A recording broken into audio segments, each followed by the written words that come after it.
Hello guys, welcome to our YouTube channel Education Point. Today we will study number system.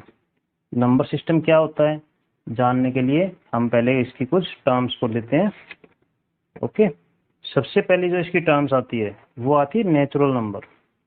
Natural number क्या होता है हमारा, जितने भी हमारे काउंटेबल नंबर्स होते हैं, काउंटिंग जो हम बोलते हैं 1 2 3, जो स्टार्टिंग से हम नर्सरी क्लास से सीखते हैं 1 2 3 5 6 7 8 9 टिल इनफाइनाइट, वो सब हमारे होते हैं नेचुरल नंबर्स। इनको हम प्राकृत संख्याएं भी बोलते हैं।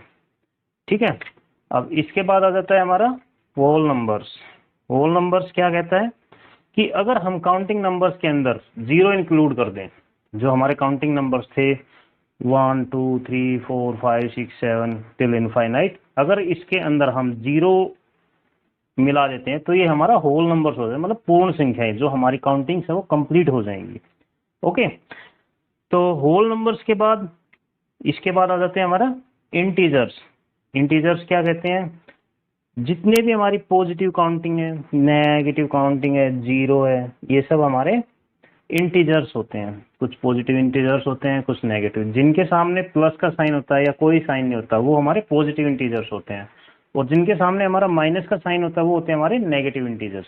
ठीक है, नेगेटिव इंटीजर्स बढ़ते जाते हैं, सॉरी कम होते जाते हैं, -5 -4 -3 -2 इस टाइप से हम इनको लिखते हैं।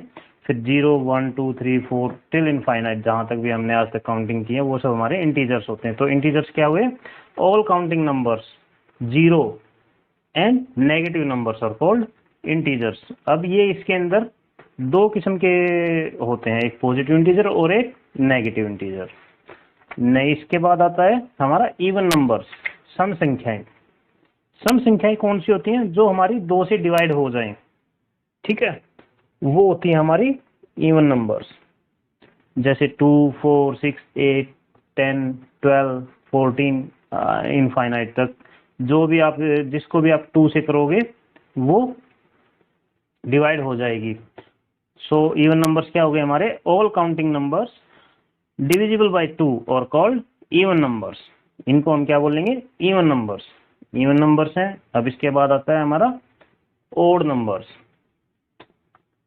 देखिए ओड नंबर के अंदर क्या होता है, जो 2 से डिवाइड होते हैं उनको हम बोलते हैं इवन नंबर्स, और जो 2 से डिवाइड नहीं होते हैं उनको हम बोलते हैं ओड नंबर्स। तो हमारा ओड नंबर क्या हो गया, all counting numbers not divisible by 2, जो 2 से डिवाइड नहीं होंगे वो हो जाएंगे हमारे ओड नंबर्स। ओके, अब हम आगे आ जाते हैं, हमारे पास आ जाता है अब प्राइम नंबर्स। देखिए अब प्राइम नंबर्स क्या होते हैं, if A number having exactly 2 factors namely itself and 1। अब इस चीज को समझो, प्राइम नंबर क्या होते हैं, अगर कोई नंबर है, हम कोई भी XYZ नंबर लेके चलते हैं, कोई भी एक नंबर हमने ले लिया, अगर वो नंबर उसके पास या तो 2 फैक्टर होने चाहिए उसके एग्जैक्टली, या तो वो खुद से डिवाइड होता हो या वो 1 से डिवाइड होता हो। अगर वो तीसरे से डिवाइड हो गया किसी से तो फिर वो प्राइम नंबर नहीं माना जाएगा। अब कुछ एग्जांपल्स मैंने यहाँ लिखे हुए हैं, 2 3 5 7 11 13 19 23। इनमें से कोई भी ऐसा नहीं है कि जो खुद से या 1 से, इनके अलावा किसी और से डिवाइड हो पाए। जैसे 2 है, 2 को 1 से कर सकते हैं हम, 2 से कर सकते हैं, किसी और से नहीं कर सकते। 3 को भी सेम है। आगे देखिए यहाँ 13 को देखिए, 1 से कर सकते हैं, 2 से 3 से 4 से 5 से 6 से 7 से 8 से 9 से किसी और से नहीं कर सकते, लास्ट में जाके 13 से ही डिवाइड होगा। तो प्राइम नंबर हमारे क्या हो गए, if A number having exactly 2 factors namely itself and 1 is called prime numbers. अब इसमें एक इंटरेस्टिंग फैक्ट क्या होता है कि जो 2 है हमारा वो सबसे लीस्ट प्राइम नंबर है। सबसे छोटा प्राइम नंबर जो है वो 2 बोला जाता है। ठीक है, 1 यूनिक नंबर है। ठीक है, क्योंकि इसका एक ही फैक्टर है, 1 से ही हो सकता है और किसी से हो ही नहीं सकता। तो 1 को हम बोलते हैं यूनिक नंबर। अगर क्वेश्चन में आता है कि 1 यूनिक नंबर है या प्राइम नंबर है, then we will say 1 is an unique number not prime number. Okay, और 2 क्या हमारा लीस्ट प्राइम नंबर है। 2 अकेला ऐसा नंबर है जो प्राइम नंबर भी है और इवन नंबर भी है। ठीक है, अब इसके बाद आ जाते हैं प्राइम नंबर्स के बाद हम कंपोजिट नंबर्स। कंपोजिट नंबर्स क्या होते हैं? जिनके मोर देन 2 फैक्टर्स होते हैं। प्राइम नंबर के अलावा जितने भी नंबर बच गए वो सब कंपोजिट नंबर्स होते हैं। 4, 6, 8, 10, 9, 12, 14, 15, ये सब कंपोजिट नंबर्स होते हैं। ठीक है। अच्छा, अब इसके बाद कुछ हम इनके इवन नंबर्स और ऑड नंबर्स के टर्म्स देख लेते हैं। तो इनकी फर्स्ट टर्म है कि अगर हम इवन नंबर को इवन नंबर में प्लस करते हैं, हमारी फर्स्ट टर्म क्या है कि अगर हम इवन नंबर को इवन नंबर के अंदर प्लस करते हैं तो हमारे पास जो आंसर आएगा वो इवन में आएगा या ओड में आएगा। ये कुछ जनरल चीजें हैं जो सबको पता होनी चाहिए। That's why I am telling you. Even numbers को हम इवन नंबर्स के अंदर अगर ऐड करते हैं तो हमारा इवन नंबर ही आएगा। लाइक हमने 10 को 14 में प्लस किया, 24 आया। 10 की बजाय हम 12 ले लेते हैं, 14 में प्लस करेंगे तो 26 आता। यहाँ हम 12 रखते हैं, यहाँ हम 14 की बजाय 16 रखते हैं क्योंकि इवन नंबर्स लेना है। ठीक है, तो 28 आता। ओके। सेकंड टर्म हमारी क्या कहती है? सेकंड टर्म हमारी कहती है कि अगर इवन नंबर के अंदर ओड नंबर को हम प्लस करते हैं, अगर एक इवन नंबर ले लिया जाए और दूसरा ओड नंबर ले लिया जाए तो हमारा जो रिजल्ट आएगा वो आएगा only odd number. Every time, जब भी, तब कभी भी आप जब इवन नंबर को ओड नंबर के अंदर प्लस करोगे तो हमेशा ओड नंबर ही आएगा। जैसे 14 के अंदर हमने 7 को प्लस किया है तो हमारा आंसर 21 आया है। ऐसे ही अगर हम 15 के अंदर 6 को प्लस करते तो भी 21 ही आता। लाइक कोई और दूसरा एग्जांपल ले लेते हैं। मान लीजिए यहाँ हमने इवन नंबर ले लिया 20 प्लस ओड नंबर ले लिया 9, तो यहाँ आएगा 29, वो भी ओड नंबर है। ठीक है। तो अब हम चलते हैं थर्ड वन की तरफ। थर्ड वन क्या बोलता है? इवन नंबर में से इवन नंबर को अगर हम माइनस कर देते हैं, एक इवन नंबर है हमारे पास, उसमें से अगर हमने दूसरा इवन नंबर माइनस किया है तो जो हमारे पास रिजल्ट आएगा वो ऑलवेज इवन नंबर ही आएगा। ठीक है। जैसे अभी हमने यहाँ एग्जांपल लिया है एक 8 का और 6 का। 8 हमारा इवन नंबर है, 6 भी हमारा इवन नंबर है। अगर 8 में से हम 6 को माइनस करते हैं तो हमारे पास रिजल्ट में 2 बचता है, और 2 जो क्या है वो भी इवन नंबर ही है। ठीक है। अगर हम 8 की बजाय यहाँ 10 ले लेते हैं, यहाँ 6 रखते हैं तो 4 आएगा, वो भी इवन नंबर है। ओके। तो ये हमारी टर्म्स हैं। अब नेक्स्ट आ गई ओड नंबर में से अगर हम ओड नंबर को माइनस करते हैं। एक हमारे पास ओड नंबर है, उसमें से हमने ओड नंबर को माइनस कर दिया तो क्या बचेगा हमारे पास? उस केस में हमारे पास ऑलवेज इवन नंबर ही बचाएगा। ठीक है। तो इवन नंबर क्या कहता है फिर? मान लो ओड नंबर हमारे पास 13 है, दूसरा ओड नंबर 9 है। 13 में 9 ऐड करेंगे, वो सॉरी माइनस करेंगे तो ये 4 बच जाएगा। 13 में 9 माइनस करेंगे तो 4 बचेगा। दोनों ओड नंबर है, ओड नंबर में से इवन नंबर माइनस किया, 4 बच गया। ओके। अच्छा, अब एक और टर्म रह गई हमारी कि अगर ओड नंबर में ओड नंबर को हम प्लस करते हैं, सेम केस अगर हम प्लस करते हैं then it will also come even number, क्योंकि अगर 13 में 9 प्लस करेंगे तो 22 आएगा। ऐसे ही अगर 15 में 7 प्लस करेंगे तो 22 आएगा। ठीक है। वो इसमें लिखी नहीं है। बाकी अगर ओड नंबर के अंदर ओड नंबर को हम प्लस करते हैं तो ऑलवेज आंसर इवन नंबर ही आएगा। अब इसके बाद हम चलते हैं कुछ टेक्निकल फैक्ट्स पे जो हमें पता होना चाहिए। ये होते हैं हमारी test of divisibility. Competitive exams में आता है कई बार कि बताइए ये कोई एक नंबर दिया गया XYZ, क्या ये नंबर 2 से 3 से या 4 से जो भी वो पूछेगा उससे डिवाइड हो पाएगा या नहीं हो पाएगा। तो फर्स्ट ऑफ ऑल क्या करते हैं हम? Divisible by 2। हमें पता होना चाहिए ये चीजें कोई शॉर्टकट्स वगैरह नहीं है, ये चीजें हमारा जनरल नॉलेज एक कॉमन सेंस के अंदर है, तो हमें ये चीजें पता होनी चाहिए। Test of divisibilities. ठीक है। तो अगर डिविजिबल बाय 2, कोई भी नंबर डिविजिबल बाय 2 कब होगा? जब उसकी यूनिट डिजिट 0, 2, 4, 6 या 8 होगी। ठीक है। तो वो हमारा डिविजिबल बाय 2 होगा। किसी भी नंबर की यूनिट डिजिट अगर 0, 2, 4, 6, 8 होगी तो वो डिविजिबल बाय 2 होगा। लाइक हम देख लेते हैं, जैसे मान लो हमारे पास कोई नंबर है 2 4 3 5 6, ठीक है। तो ये लास्ट डिजिट, यूनिट डिजिट हमारी क्या आ गई, 6, 6 हमारे पास है, तो ये डिविजिबल बाय 2 है। अगर इसी में हम एक डिजिट बढ़ा देते हैं, इसको 7 कर देते हैं, तो अब ये 2 से डिवाइड नहीं होगा किसी भी कंडीशन में, ओके। बट अगर इसी के अंदर लास्ट में 8 आ जाए तो ये डिविजिबल है, इसी के अंदर 2 आ जाए तो भी डिविजिबल है, 0 आ जाए तो भी 2 से डिविजिबल है, ठीक है। तो ये हमारा नंबर कितना भी बड़ा हो, बस हमें ये चेक करना है कि लास्ट में यूनिट डिजिट इसकी क्या है, इकाई का अंक इसका क्या है। अगर इकाई का अंक इसका 0 2 4 6 8 है तो 101% 2 से डिविजिबल हो जाएगी, ठीक है।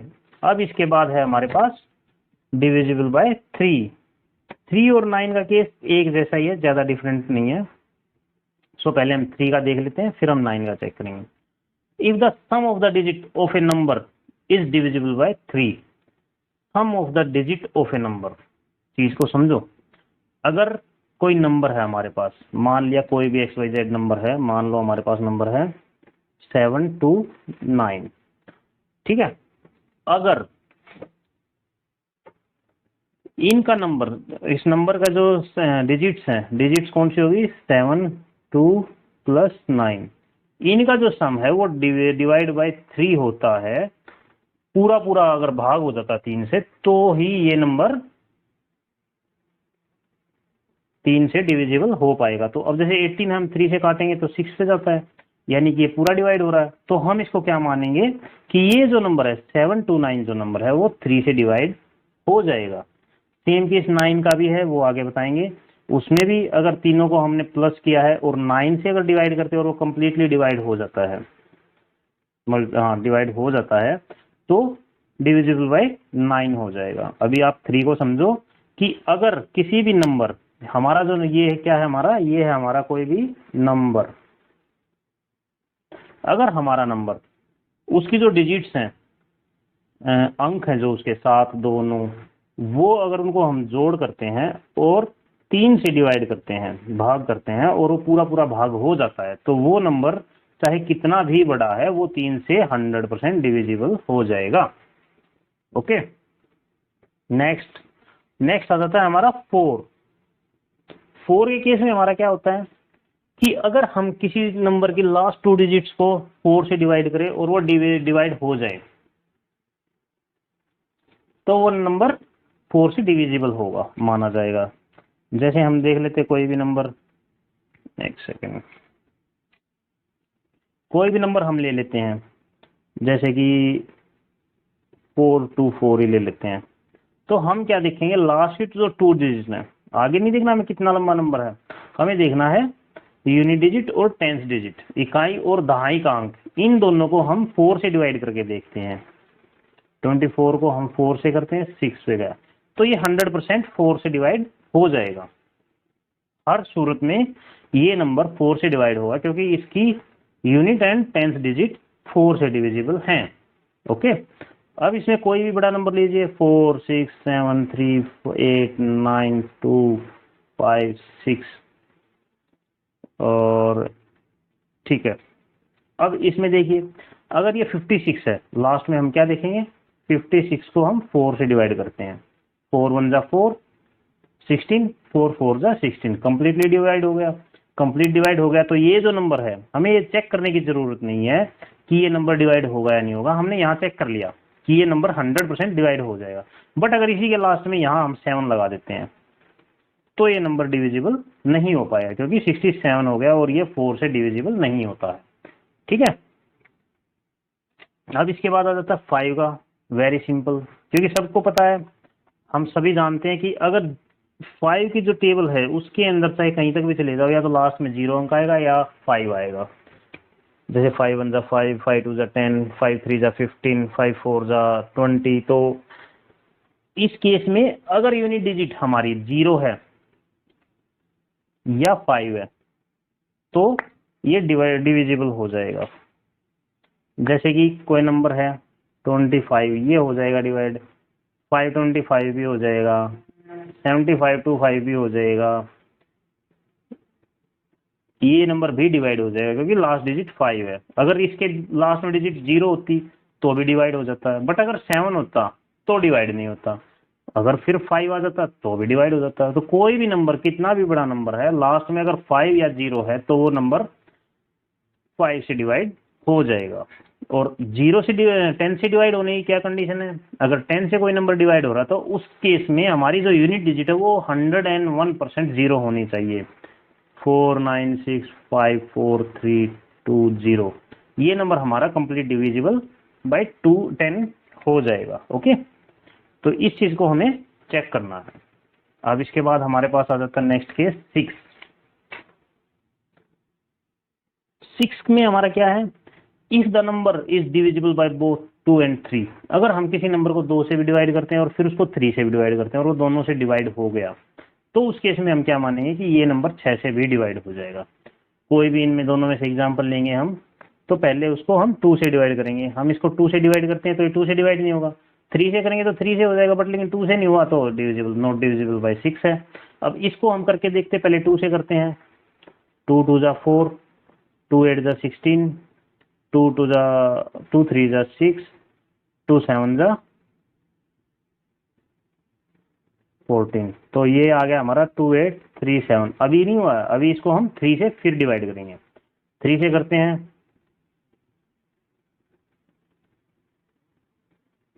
9 13, 13 का हो गया 4 12 17, अभी बच गया 17। तो ये डिविजिबल नहीं होगा क्योंकि ये जो है आगे की जो डिजिट है ये कहाँ पे जाता है? 3 6 जा 18 होते हैं, ये 17 है। एक नंबर कम रह गया। एक नंबर अगर हमारा कम है तो उसको, उस केस में हम इसको 5 पे लेके जाएंगे। बट लेकिन जो पेंडिंग बच गया वो तो हमारे पास क्या नाम है, 2 अंक बच गए ना, तो ये हमारा आंसर आएगा इसमें। ठीक है, तो इस केस में दोनों में से कोई भी नंबर नॉट डिविजिबल बाय 6 है। ओके, अब इसके बाद आ जाता है हमारा 8 का। 7 का कॉम्प्लिकेटेड है इसीलिए मैं आपको यहाँ पे नहीं बता रहा हूँ। 8, if the last 3 digit of a number divisible by 8। हमने 4 में क्या पढ़ा था कि अगर कोई भी नंबर है और उसकी लास्ट की 2 डिजिट 4 से डिवाइड हो जाती हैं तो वो डिविजिबल बाय 4 होगा। अब 8 के केस में क्या करना है हमें? इसको केवल एक डिजिट और सरका देना 100 तक, यूनिट, टेंस और हंड्रेड्स। अगर इसको हम डिवाइड कर पाते हैं 8 से तो चाहे नंबर कितना भी बड़ा है, कितनी भी डिजिट का नंबर है, वो नंबर 8 से डिविजिबल हो जाएगा। अब इसको हम करके देखते हैं। ठीक है, 40 856 57 पे कंप्लीट डिविजिबल है, तो ये नंबर इससे डिवाइड हो जाएगा। ओके, कोई डाउट तो नहीं है इसमें। अब नेक्स्ट है डिविजिबल बाय 9। डिविजिबल बाय 9 क्या कहता है? If the sum of a numbers digit is divisible by 9। Same 3 वाला केस है। मान लो 7 5 6 2 1 4, कोई भी रैंडमली हमने वो उठा लिया। हम इसकी डिजिट्स को जोड़ के देखते हैं। 7 5 12, 6 18, 2 20 और 5 25। आई थिंक 25 ही आना चाहिए। 7 5 12, 6 18, 2 20, 21 4 25। इसको अगर हम 9 से डिवाइड करते हैं तो ये नहीं कटेगा। तो नहीं कटेगा तो उस केस में हमारा ये नॉट डिविजिबल बाय 9 रहेगा। ओके, अगर इसी जगह पे हम कोई और नंबर लेते हैं, जैसे मान लो हमने ले लिया 81 7 to 9 ले लेते हैं। 7 to 9 या 381, चलो 7 to 9 ले लेते हैं। अब इस केस में देखते हैं 7 + 2 + 9, ये हो गया हमारा 7 और 9 9 18 बाई 9, 9 दूनी 18। कंप्लीट डिविजिबल है। कंप्लीट डिविजिबल है तो इसका मतलब ये नंबर 9 से डिवाइड हो जाएगा। ठीक है, ये हमारी कुछ टर्म्स थी नंबर सिस्टम की। अब इसके बाद जब भी नेक्स्ट वीडियो आएगी तो उसके अंदर हम आपको 2-3 चीजें बताएंगे। एक तो prime numbers, how to find out the prime numbers. किसी भी नंबर को ये कैसे पता करेंगे कि ये नंबर प्राइम नंबर है या कंपोजिट नंबर है। एक वीडियो इस चीज़ के लिए बनाएंगे और बाकी फिर आगे कंटिन्यू करेंगे। So okay, thank you guys, bye.